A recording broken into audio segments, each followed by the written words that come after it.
Hi everyone, Carol Brightbill. I want to show you 5 facts of things that you can do within your Google Gmail.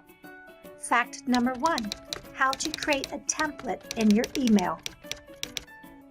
Do you have that email that you find yourself constantly sending again and again to different users? Google has in Gmail a template area where you can create a template in your email. What you have to do first, you have to go to the gear in the upper right corner and you want to go to See All Settings.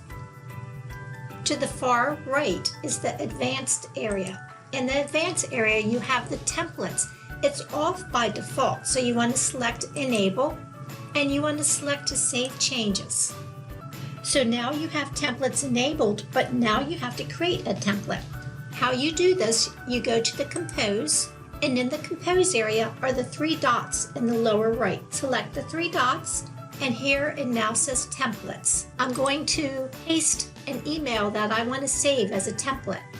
I'm going to go to the 3 dots again, I'm going to go to Templates, and I'm going to select Save Draft as Template. Save as a new template. Let's give it a name. And let's select Save. I'm going to close this email. And now when I go to Compose, and I go to the 3 dots again, and I go to my Templates area, here's my template that I just created. Sure makes doing email a lot easier. How to grow your productivity apps.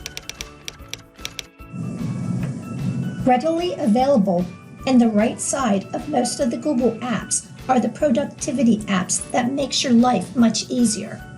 It goes from your calendar to Keep, Task, and Contacts. But below that is a plus. And when you select the plus, brings up the Google Workspace Marketplace. You can grow your productivity apps on the right side into any of these apps that you find in the marketplace. I'm going to add Zoom for G Suite.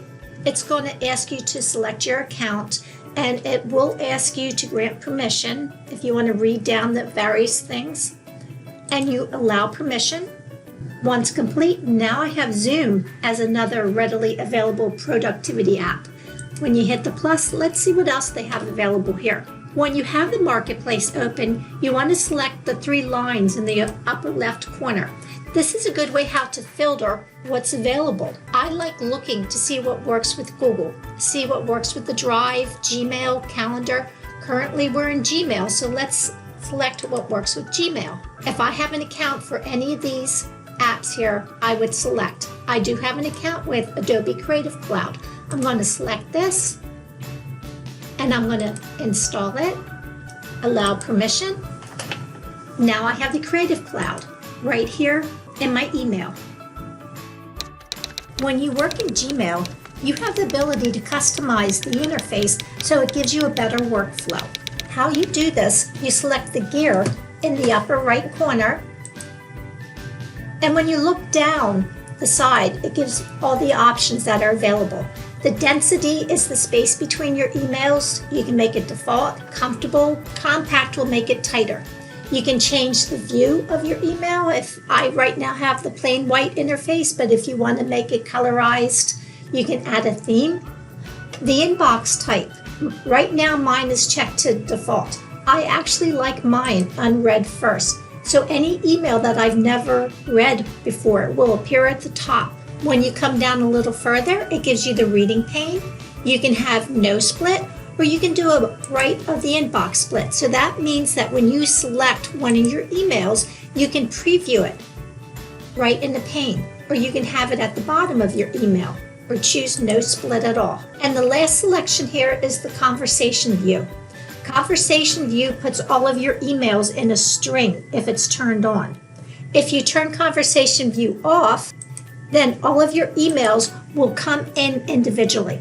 I personally like conversation view turned off. I find when it's turned on, I end up missing emails that are in a string. Question of the day: where do your archived emails go? When you're in your email and you hit a checkbox beside that email, different icons appear at the top of your emails. And if you hover over the second icon from the left, it says Archive.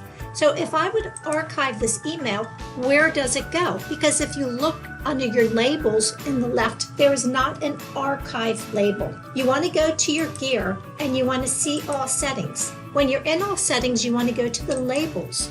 3 labels that are off by default are all mail, spam, and trash.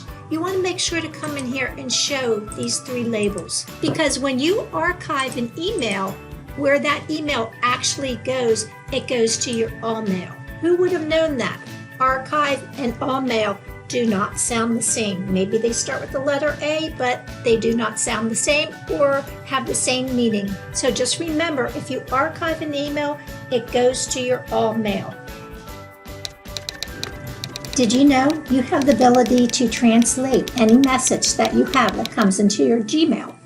You want to select an email, and from that email on the far right is a 3-dot ellipse. When you select that, when you come from the third from the bottom, it says translate message. When you select to translate the message, you have the option now to change it from English or whatever the incoming message is to the language that you want to translate it to. Pretty cool. I hope you enjoyed these 5 Gmail facts. Have a great day, everyone.